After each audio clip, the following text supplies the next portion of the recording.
되는 한 해.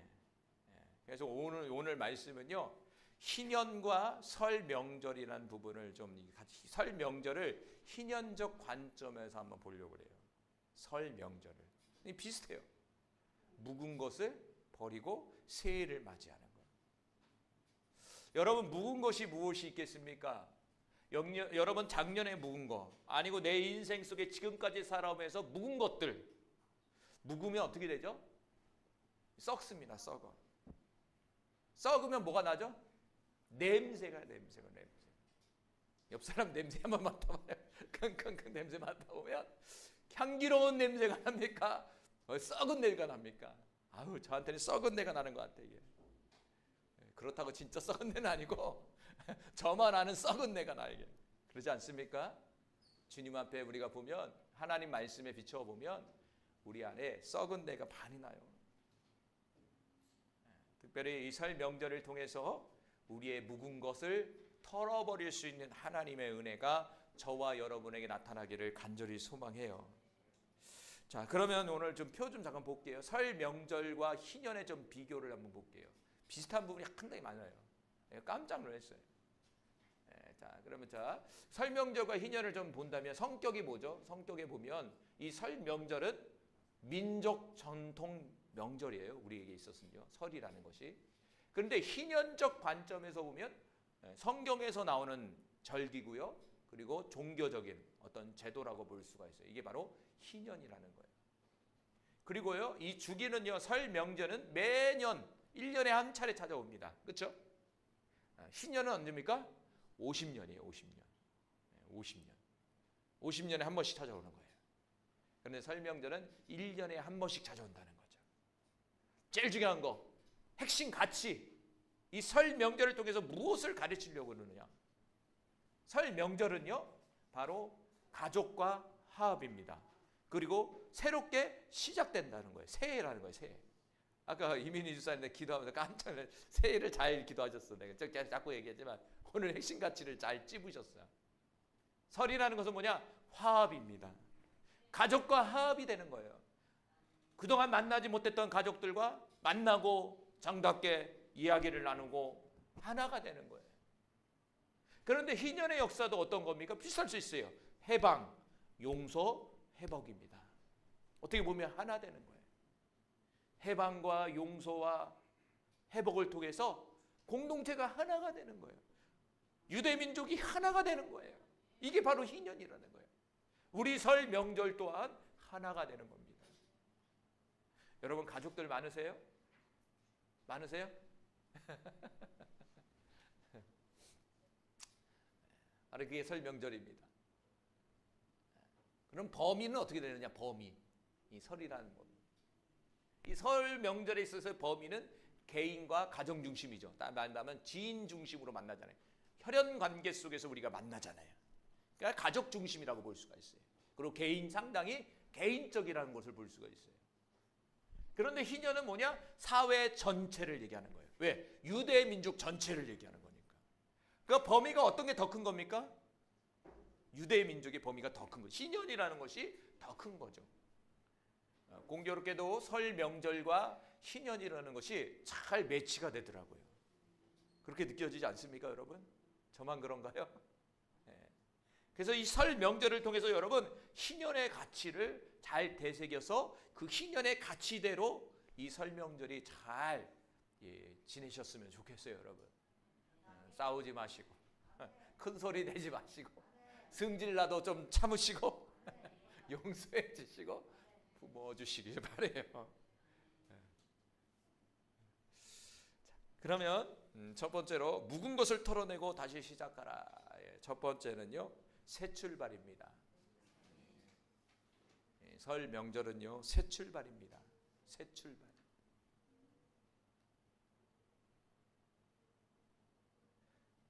바로 묵은 것을 벗고 새롭게 되는 새해입니다. 할렐루야.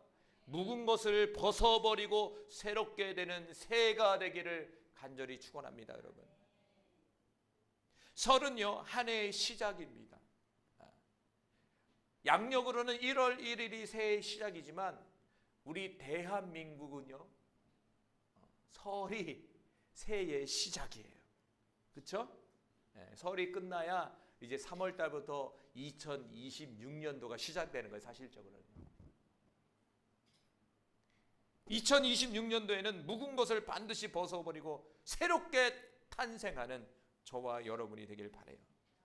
그래서 성경이라는 것은, 성경의 시작은요, 어떤 시간의 시작을 얘기하는 게 아니에요. 새롭게 되는 것은요, 성경에서 새롭게 된다는 것은요, 어떤 시간을 새롭게 하는 의미가 아니에요.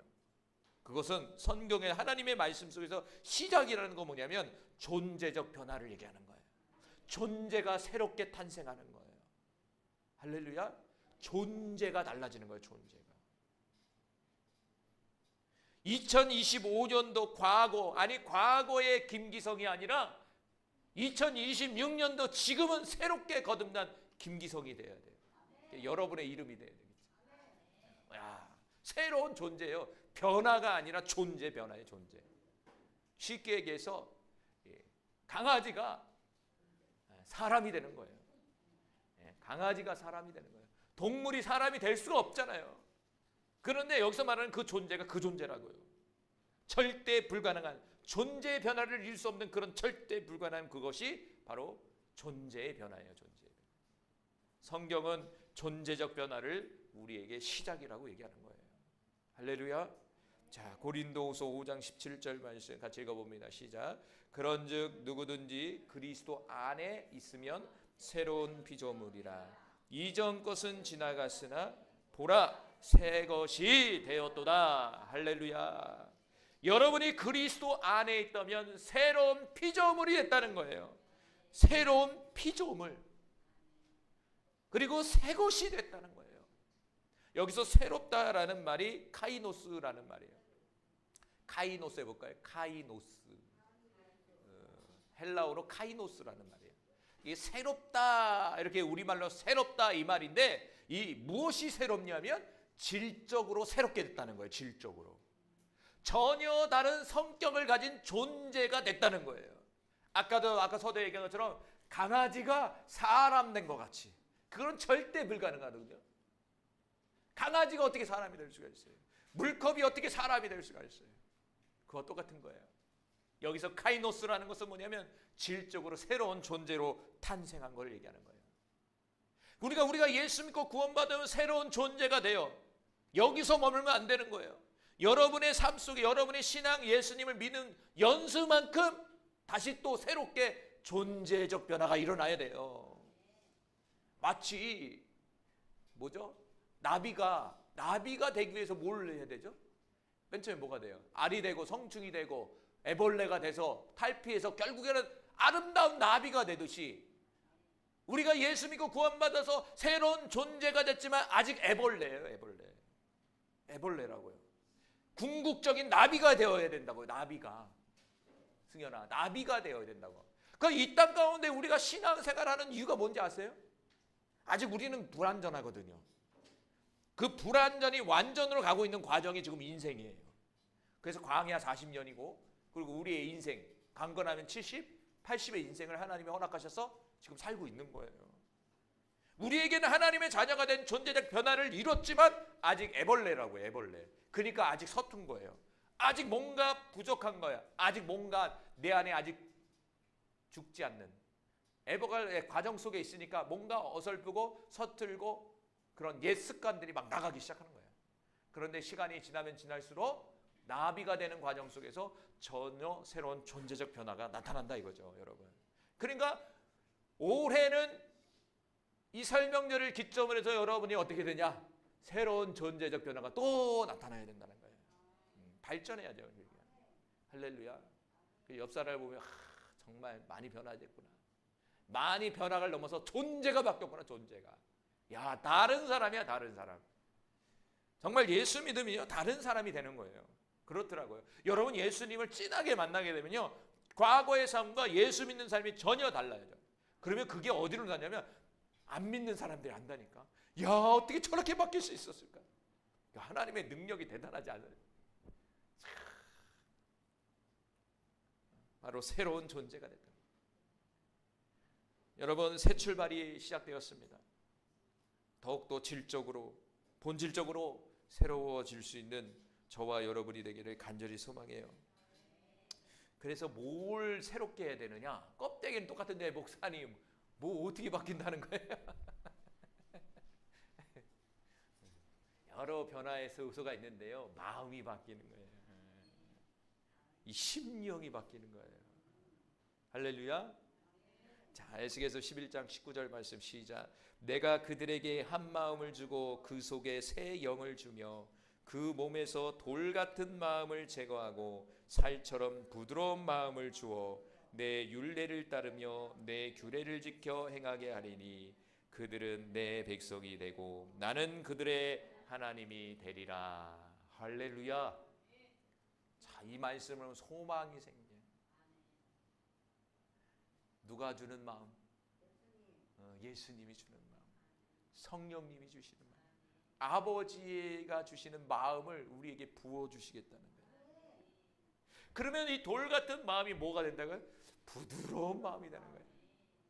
그러니까 새로운 존재는 뭐냐? 새로운 피조물이 됐다는 것은 뭐냐? 주님의 마음을 가지기 시작했다는 거예요.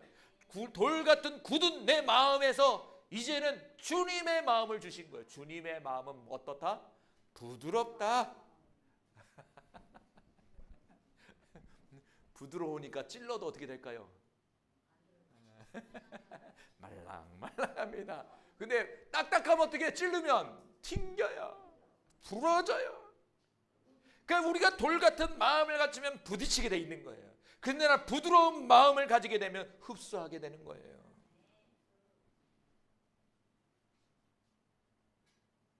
여러분, 새 출발, 묵은 것을 벗어버리고 새롭게 된다는 것은 여러분의 마음의 존재의 변화예요. 마음도 그냥 변하는 게 존재가 바뀌는 거예요. 마음이 주님이 주는 마음을 가지고 살아가는 거예요. 과거에는 엄마로부터 받은 마음, 아니 세상에서 어떤 교육과 훈련을 통해서 받은 마음이었어요. 경험을 통해서 이 마음이 만들어지거든요. 그런 마음, 굳은 마음을 갖고 살았는데 이제 주님이 새 마음을 준 거예요. 그 존재적 새로운 존재의 마음을 내 안에 딱 부어주는 거예요. 그러니까 어떤 사람이 돼야 될까요? 부드러운 사람이 돼야 돼요. 그러니까 예수 믿을수록 어떤 사람이 될까요? 부드러운 사람이 돼요. 거친 사람이 아니라 부드러워야지. 이 사람이요 변화를 이룬 거예요. 근데 가끔씩 아직 미성숙하기 때문에 돌 같은 사람들이 있어요. 그렇죠? 좀 거친 사람이 있어요. 그럼 이해해 주셔야 돼요. 왜? 아직 변화의 과정 속에 있으니까. 그러니까 교회는요, 제가 이해할 부분이 너무 많아요, 여러분. 저한테도 저한테도 실망할 수가 있잖아요. 이해하셔야 돼. 왜? 목사도 사람이죠. 저도 아직 만드는 과정 속에 있어요. 그리고 옆 사람도 아직 만드는 과정이 있기 때문에 여러분 좀 불편하게 하고 딱딱한 마음으로 느껴질지라도 여러분이 이해하시고 가셔야 되는 거예요. 할렐루야. 교회는요, 아픈 사람, 힘든 사람들이 오는 거거든요. 거친 사람들이 오는 거니까. 그 거친 사람들이 뭐냐? 새로운 존재로 거듭나는 거니까. 기약이면 올해 우리의 마음이 살처럼 부드러운 주님의 마음이 주어지길 바라요. 그래서 옆 사람을 주님의 마음으로 바라보셔야 돼요. 참 그 기도를 제가 회개 기도를 많이 해요. 그런 게 놓치는 게 너무, 왜냐하면 제가 여러분들을 바라볼 때 뭘로 바라봐야 되냐면 주님의 마음으로 바라봐야 되거든요. 그리고 우리 아이들도 주님의 마음으로 바라보고, 또 때로 나를 불편하게 하는 사람들도 주님의 마음으로 바라봐야 되는데 참 그 회개를 많이 시켜. 이게 안 되더라고. 마음 이렇게 했잖아요. 근데 막상 또 뒤돌아서면 또 잊어버리고 와, 굳은 마음이 막 나가는 거예요. 그럼 또 눈 감고 기도하다 보면 얘야, 좀 주님의 마음으로 바라보면 안 되겠냐. 좀 아직 서툴고 힘들어도 너의 기준에 맞추지 말고 내 기준에 맞춰서 그 영혼들을 좀 바라보면 안 되겠니? 이런 마음을 주셔요. 그러면 또 어떻게 합니까? 하나님 용서해 주세요. 제가 주님의 마음으로 우리 성도님들을 바라보지 못했고, 내가 주님의 마음으로 저 사람을 내가 바라보지 못했군요. 주님 용서해 주세요. 저에게 주님의 마음을 주십시오. 요즘에 그런 기도가 되더라고요. 할렐루야. 네. 그러면 우리 교회는요, 평화로운 교회가 되는 거예요. 천상의 교회가 되는 거예요. 네. 그런 교회가 되길 소망합니다. 저와 여러분이 되길 소망합니다, 여러분. 두 번째는요, 용서와 사랑입니다. 다시 말한다면 빛을 풀어주는 새해가 되길 바랍니다. 빛이에요, 빛. 은행빛의 빛이에요. 빛을 풀어주는 한 해가 되길 바라요. 자, 마태복음 6장 12절 말씀 같이 읽어봅니다. 시작. 우리가 우리에게 죄 지은 자를 사하여 준 것 같이 우리의 죄를 사하여 주시옵고. 자, 마태복음 6장 12절 말씀은 주님이 가르쳐준 주기도문의 내용 속의 기도예요. 다시 읽어볼까요? 그 빨간 부분만 색깔 지으시자. 우리가 우리에게 죄 지은 자를 사하여 준 것 같이. 하나님께 죄를 짓는 게 아니라 나에게 죄 지은 사람을 사해 줬다. 다시 말한다면 용서해 줬다. 그와 같이 우리의 죄도 하나님 용서해 주세요. 나에게 지은 죄, 나에게 지은 죄,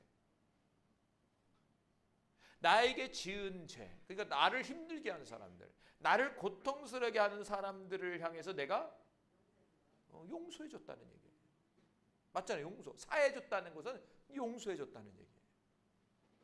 이게 기도 제목이 되어야 되는 거예요. 그럼 우리 주님은 알고 있다 없다? 알고 있다는 거예요. 저와 여러분의 인생 속에 여러분을 힘들게 하고 여러분을 고통스럽게 하는 그런 사람들이 반드시 있다는 거예요. 그래서 중요한 건 뭐냐면 그들을 용서해 줘야 되는 거예요. 왜냐하면 하나님 또한 그렇게 우리를 용서해 주셨기 때문에. 제일 어려운 게 용서입니다, 여러분. 용서예요, 용서. 자, 이렇게 상담하고 이렇게 보면은 한 번 미움이 들어오고 뭔가 저 사람한테 피해를 받게 되고 내가 정말 그 사람으로 인해서 바닥까지 갔어. 죽고 싶을 정도로까지 갔어. 그러면요, 용서가 잘 안 돼요, 그분요. 용서가 안 돼요, 용서가.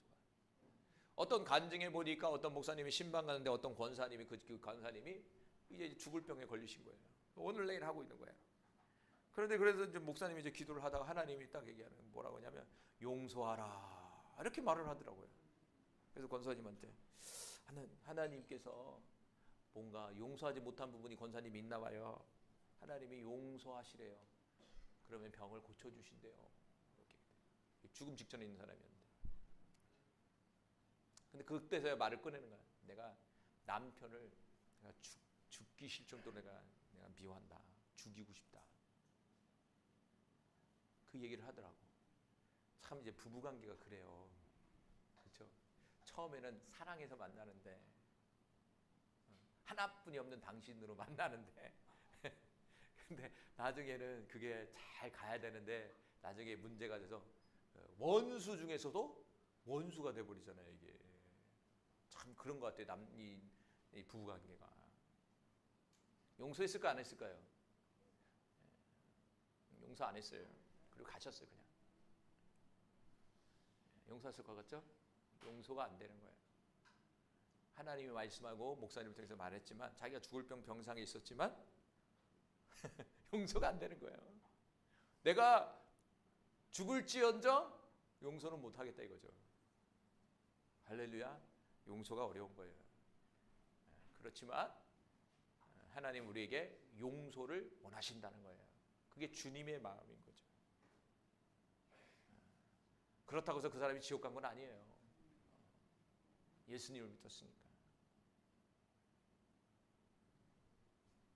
자, 이 용서라는 말이요, 이 단어가 참 재밌어요. 히브리어가 헬라어로 오페일레테스라는 말이에요. 오페일레테스라는 말이에요.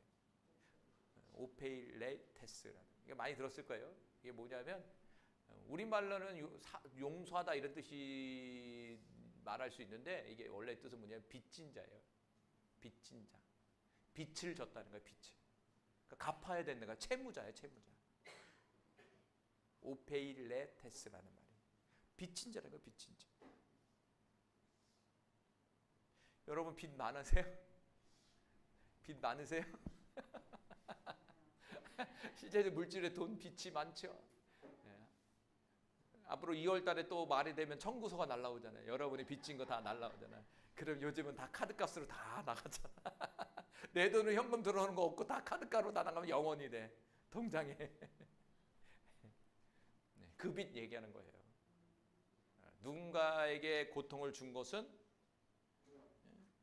갚아야 되는 거예요. 근데 내가 용서해 준다는 것은 그 사람이 나에게 빚을 진 거예요. 나를 고통스럽게 한다는 건. 근데 그 사람을 용서했다는 그 빚을 내가 탕감해 주는 거죠. 그게 희년 아니에요? 희년이라는 것은 모든 것을 탕감해 주는 한 해거든요.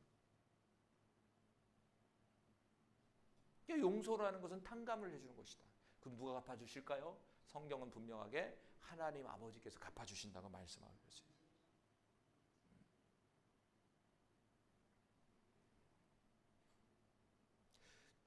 여러분, 여러분의 인생 속에서 수많은 사람들을 만나고 수많은 인생, 그 많은 시간의 인생 속에서 여러분을 찌르고 고통스럽게 한 사람 많잖아. 그렇죠?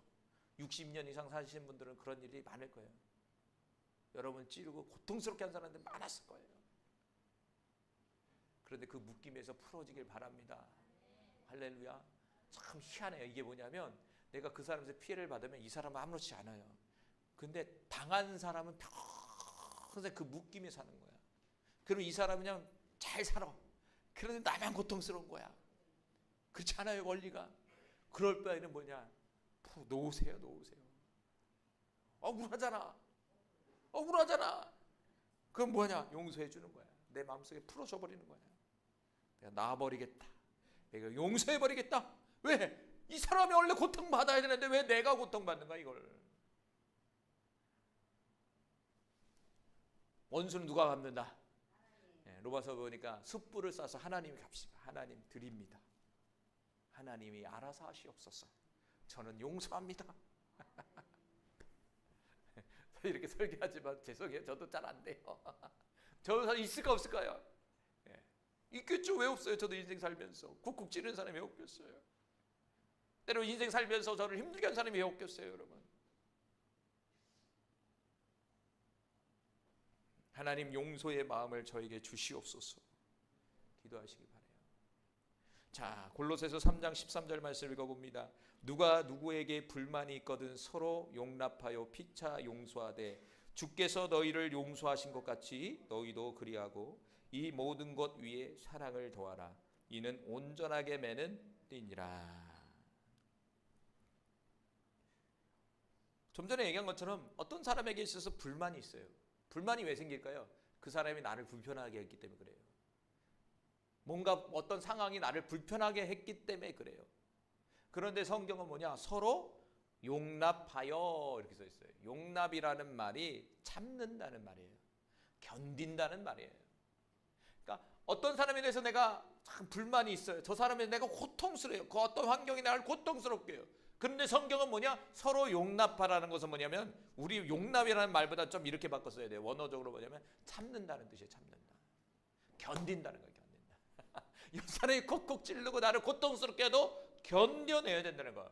그러니까 견림으로 끝나는 것이 아니라 뭐라고 그러냐? 피차 용서하라는 거예요. 저 사람이 나에게 빚졌지만 내가 그 빚을 탕감해 준다는 거예요. 바로 그것이 희년의 역사에서 풀어냄의 역사예요, 여러분. 내가 그거에서 풀어낸다. 모든 묶임에서 풀어낸다는 것은 내가 용서한다는 거예요. 관계의 묶임에서 풀어내는 방법은 용서하는 방법인 거예요. 그리고 모든 상처를 치유하는 방법에 있어서도 용서해요. 그게 바로 하나님 아버지께서 우리에게 보여진 그 용서의 사랑이라고요. 독생자 예수를 이 땅 가운데 보내서 저와 여러분, 이 죄인된 저와 여러분을 용서해 주신 거예요. 하나님이 우리를 용서하듯이 너희도 용서하라. 그런 마음이 안 들 때는 주님을 묵상하세요. 그리고 그 마음을 달라고 기도하시기 바라요. 그런데 그 마음을 달라고 기도하면 반드시 그 마음을 주십니다. 경험상 다 줘요. 다만 시간이 걸릴 수 있어요. 시간이 왜 걸릴까요? 상처의 깊이 때문에 그래요. 순간 이게 좋아지는 용서가 되는 것도 있지만 너무 오랜 시간 상처를 오래 받고 있어요. 내 심령 속에 박혀 있으면요, 그 시간도 걸리는 거예요. 그럼 그 시간에 뭐냐? 용서의 마음을 달라고 그래요. 제가 그 사람을 놓습니다. 용서합니다. 그 사람의 그 어떤 나를 괴롭히는 그런 것들을 탕감합니다. 선언하면서 주님의 마음을 구하셔야죠. 그러면서 14절에 이 모든 것 위에 뭘 더하라고요? 사랑을 더하라. 네. 용서에는 용서합니다. 이 말도 중요하지만 여러분의 마음속에 사랑을 덮어야 된다는 거예요. 사랑은 허다한 허물을 덮느니라. 우리 좀 전에 베드로의 고백, 저는 이걸 보면 울컥해요. 이 찬양을 하면요, 늘 들으면요. 왜 그러냐면 주님이 저한테 물어보는 건데 항상 내가 너를 사랑하느냐. 그럼 베드로가 뭐냐? 주님이 아십니다. 그게 제 고백이거든. 어떻게 됐든 간에 주님이 아십니다. 자꾸 물어보니까 아이고 이거 뭐 내가 안 통하나? 주님이 아십니다. 이게 정답 아니에요? 주님이 아십니다. 뭐 어떻게 해? 계속 고백하는데 계속 물어보니까 주님이 아십니다. 아마 주님은 그 고백을 듣고 싶었던 것 같아요. 할렐루야. 사랑이 넘쳐나길 바라요. 우리가 한 해를 살면서 또 앞으로 또 살아가는 데서 불만이 생길 수 있어요. 그런 이 말씀을 잘 새겨서 견뎌내고 사랑 안에서 용서할 수 있는 저와 여러분의 한 해가 되길 바랍니다. 그래서 이 새해는요, 빛을 풀어주는 새해가 시작되길 바라요, 여러분. 세 번째는 화평과 화목이 나타나는 새해가 되길 바랍니다. 뭐라고요? 화평과 화목입니다. 에베소 2장 14절, 그는 우리의 화평이신지라 둘로 하나를 만드사 원수된 것 곧 중간에 막힌 담을 자기 육체로 허시고. 자, 예수님을 화평이다 이렇게 써 있어요. 화평이다. 그러면서 둘로 하나를 만드사 원수된 것 곧 중간에 막힌 담을 자기 육체로 하셨다. 자기 육체는 십자가의 죽음을 얘기하는 거예요. 둘이 있었어요. 그런데 중간에 막혔어요. 두 개가 있었어요. 중간에 벽이 없었어요. 근데 벽이 생겼다는 거예요. 막힌 담이 생겼다는 거예요. 여기 내용은 뭐냐면 유대인과 이방인을 얘기하는 거예요. 유대인과 이방인 사이에 막힌 담이 있었다는 거예요. 그런데 이 막힌 담이 뭐냐? 원수예요, 원수. 그래서 구약에 보면은 유대인들만이 구원을 받았다라고 얘기해요, 구약에서는요. 유대인 위에의 모든 이방인들은 미안한 심한 얘기라면 사람이 아니에요. 실제적으로 유대인들도 그렇게 생각했어요. 상종을 안 했어요. 이방인들과 상종을 안 했단 말이에요. 저들은 버린 자들, 동물이다. 우리만이 하나님께 구원받은 자들이다. 그게 막힌, 그러니까 원수로 생각한 거예요. 그런데 예수님이 오셔서 그 중간에 원수의 담을 허셨다는 거예요. 다시 말하면 하나가 됐다는 얘기죠.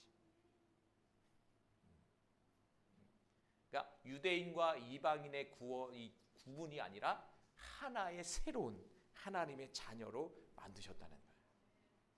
왜 그러냐? 예수님은 화평이시기 때문에. 예수님의 어떤 사역? 십자가의 죽음을 통해서. 그래서 저와 여러분은 육적으로는 유대인이 아니지만 이제는 영적인 유대인이 된 거예요. 할렐루야. 저와 여러분은 영적인 유대인이에요. 그래서 구원받았다는 얘기죠.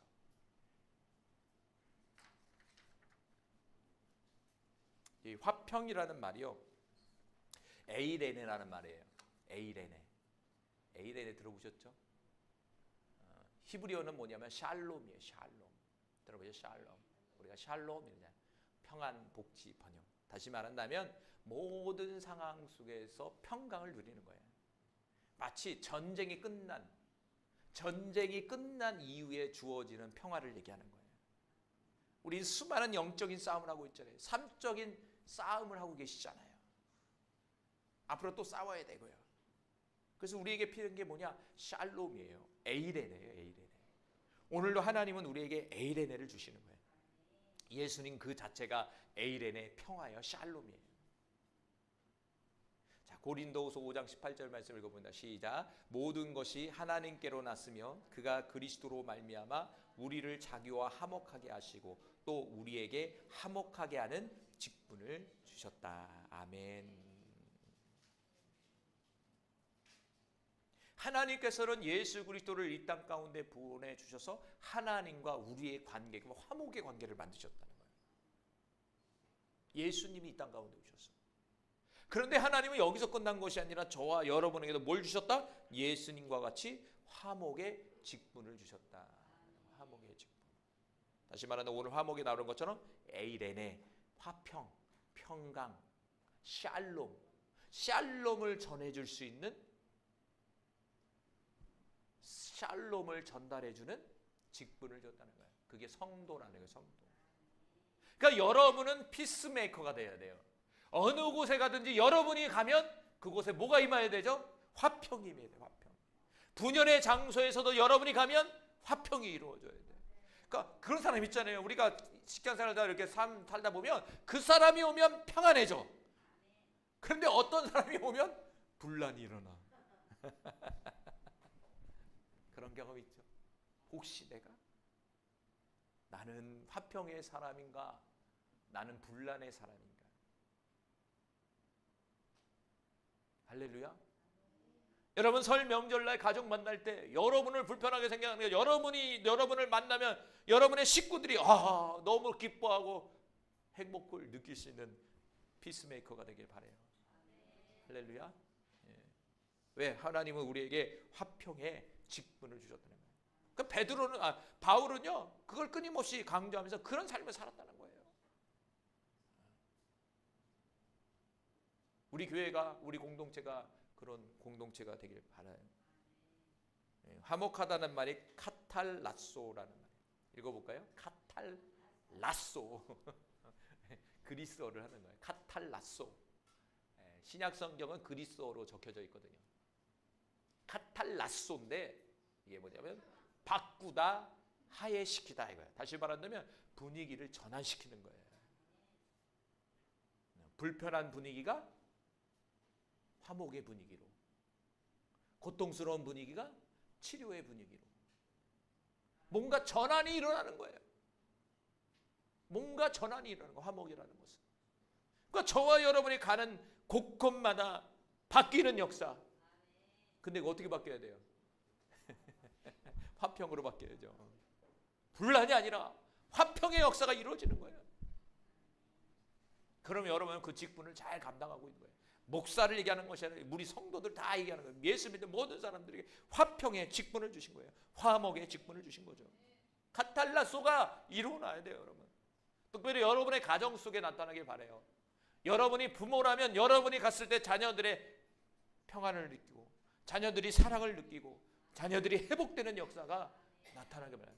특별히 자녀들이 여러분을 통해서 사랑을 느낄 수 있습니다. 여러분이 사랑을 주고 그 사랑을 이렇게 얘네들이 느끼면 그 사랑은 결국에는 엄마가, 아버지가 섬기는 하나님의 사랑이라고 느낀다는 거예요. 제가 신학교 초기에 신학교 가면 이제 상담을 해요. 이제 목사들이나 사역자들도 이 심령 상태를 본단 말이에요. 그러면 이제 심리 상담을 본단 말이에요. 그러면 거기 상담은 저를 뭐라고 저러냐면 아버지에 대한 상처와 아버지에 대한 엄함이 있기 때문에 하나님을 그렇게 생각하고 있어요. 이렇게 얘기하더라고요. 왜냐하면 아버지가 부재였거든. 저는 인생 속에서 아버지가 부재였어요. 그러니까 아버지의 역할을 잘 몰라. 미안한데 지금 사모님은 저한테 그래. 아버지의 역할을 잘 못한대. 왜냐하면 아버지가 어떤 분인지를 잘 몰라. 부재했기 때문에. 그나마 조금씩 하고 있지만 그래도 아버지가 어떤 분인지를 내가 배우지를 못했던 거야. 그러니까 그 결국에는 하나님을 그렇게 보는 거죠. 엄한 하나님, 무서운 하나님으로 바라보고 있다는 거야. 여러분 하나님 어떻게 바라보고 있습니까? 여러분 부모잖아요. 그래서 여러분이 충만한 사랑을 아이들에게 전해주면 그 사랑이 결국에는 하나님께로 가는 거예요.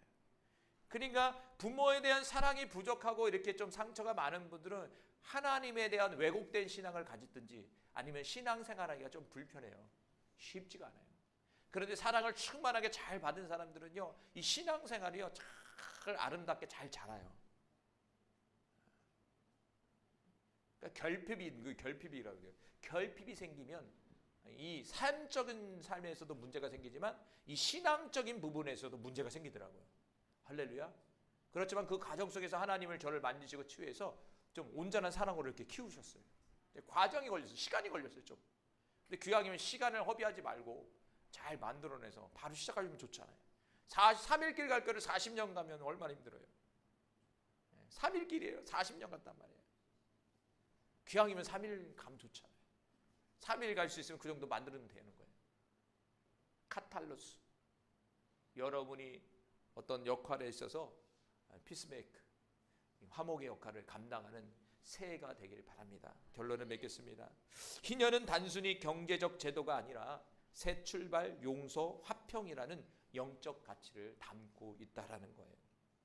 이 설날의 의미와 희년의 의미를 연결하면 새해는 단순히 시간의 시작이 아니라 새로운 존재로서의 삶, 용서와 사랑, 그리고 화평과 화목을 실천하는 한 해가 되어야 한다는 것을 우리에게 말씀해 주고 있다라는 거예요. 결국 그리스도 안에서 새로움이 개인과 사회 전체를 변화시키는 희년적 삶을 저와 여러분이 이어갈 수 있는 2026년도가 되기를 간절히 소망합니다. 할렐루야. 기도합니다.